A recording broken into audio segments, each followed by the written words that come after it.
HinKhoj word of the day exceed. Exceed का हिंदी में मतलब अधिक होना होता है। Exceed वर्ब या क्रिया के रूप में। Synonyms of exceed: overshoot, overreach, be more than, be greater than.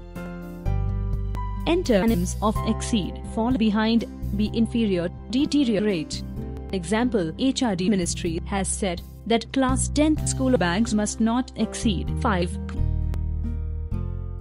उदाहरण: मानव संसाधन विकास मंत्रालय ने कहा है कि कक्षा 10 का स्कूल बैग 5 किलो से अधिक नहीं होना चाहिए।